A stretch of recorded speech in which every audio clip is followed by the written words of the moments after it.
નમસ્કાર friends, Gujarat jobs YouTube ચેનલમાં આપનું હાર્દિક સ્વાગત છે. વિદ્યાર્થી મિત્રો, અમારી ચેનલ પર સરકારી ભરતીને લઈને તમામ અપડેટ આપવામાં આવે છે. જો તમે અમારી ચેનલ પર નવા હો અને સરકારી ભરતીને તમામ અપડેટ મેળવવા માંગતા હો તો પ્લીઝ અમારી ચેનલને સબસ્ક્રાઇબ તેમજ બાજુમાં આપેલ બેલ આઇકોન પર ક્લિક કરી દેજો, જેનાથી સરકારી ભરતીની અપડેટ આપને પ્રાપ્ત થતી રહેશે. માય ડિયર ફ્રેન્ડ, આજનો ટોપિક છે સાબરકાંઠા જિલ્લાની અંદર CHOની ભરતી જાહેર કરવામાં આવેલ છે. તેના વિશે આજે આપણે સંપૂર્ણ અપડેટ મેળવવાના છીએ. માય ડિયર ફ્રેન્ડ, આપની સ્ક્રીન પર દેખાઈ રહી છે તે છે ઓફિશિયલ એડવર્ટાઇઝમેન્ટ ઓફ સાબરકાંઠા જિલ્લામાં નેશનલ હેલ્થ મિશન અંતર્ગત આયુષ્યમાન આરોગ્ય મંદિર પ્રોગ્રામ હેઠળ મંજૂર થયેલ જે પેટા કેન્દ્રો છે ત્યાં કોમ્યુનિટી હેલ્થ ઓફિસરની ખાલી રહેલ જગ્યાઓ પર તદ્દન હંગામી ધોરણે કરાર આધારિત 11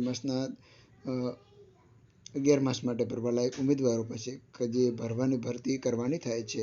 ભવિષ્યમાં ખાલી પડનાર જગ્યાઓ માટે વેઇટિંગ લિસ્ટ પણ તૈયાર કરવાનું છે. તારીખ 21/8/2025 થી 30/8/2025 સુધી આપ ઓનલાઈન એપ્લાય કરી શકો છો આરોગ્ય સાથી પોર્ટલ પર. જગ્યાનું નામ છે કોમ્યુનિટી હેલ્થ ઓફિસર, જેને CHO કહેવામાં આવે છે. 5 જગ્યાઓ છે. એજ્યુકેશન ક્વોલિફિકેશન CCCH પાસ કરેલ હોવા જોઈએ તે લોકોને પ્રાથમિકતા આપવામાં આવશે. ત્યારબાદ જે BSc નર્સિંગ અને પોસ્ટ બેઝિક જુલાઈ 2020થી જે સામેલ કર્યું છે સિલેબસની અંદર તે લોકો જે પાસ થયા હોય તેઓ પણ BSc નર્સિંગ પાસ ઉમેદવારોને પ્રાથમિકતા આપવામાં આવશે. તેઓને પણ એપ્લાય કરી શકશે. ઉંમર વયમર્યાદા 40 વર્ષ. પ્રાથમિકતા CCH પાસ કરેલ ઉમેદવારોને આપવામાં આવશે અને પાસ કરેલા હોય તેઓને પણ ઉમેદવારો એપ્લાય કરી શકશે. 30,000 આપને પગાર આપવામાં આવશે અને 10,000 પરફોર્મન્સ લિંક ઇન્સેન્ટિવ આપવામાં આવશે. આરોગ્ય સાથી પર પોર્ટલ પર માત્ર ઓનલાઈન એપ્લાય કરવાનું રહેશે. ઓફલાઈન કોઈ પણ રીતે મોકલશો એ યોગ્ય ગણાશે નહીં.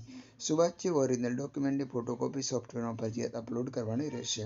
અધૂરી વિગતવાળી અરજીઓ અમાન્ય રહેશે. વયમર્યાદા માટે જાહેરાતમાં દર્શાવેલ અરજી સ્વીકારવાની છેલ્લી તારીખના રોજ વયમર્યાદાની ગણતરી કરવામાં આવશે. એટલે કે તમામ ઉમેદવારોના કિસ્સામાં વયમર્યાદા માટે જાહેરાતમાં દર્શાવેલ અરજી સ્વીકારવાની છેલ્લી તારીખ 30/8/2025ની સ્થિતિએ ધ્યાનમાં લેવામાં આવશે. નિમણૂક પામેલ ઉમેદવારોની અન્ય જિલ્લામાં બદલી થઈ શકશે નહીં. નિમણૂકને લાગત આખરી નિર્ણય સભ્ય સચિવ, જિલ્લા આરોગ્ય સોસાયટી અને મુખ્ય જિલ્લા આરોગ્ય અધિકારી અને નેશનલ હેલ્થ મિશનની પ્રવર્તમાન શરતોને આધીન રહેશે. તો હાથી રિક્રુટમેન્ટ સભ્ય સચિવ, જિલ્લા આરોગ્ય સોસાયટી અને મુખ્ય જિલ્લા આરોગ્ય અધિકારી શ્રી, સાબરકાંઠા જિલ્લા પંચાયત હિંમતનગર દ્વારા. આવી જ ભરતી સાથે ફરી મળતા રહીશું. Thank you so much for watching this video. જય હિન્દ.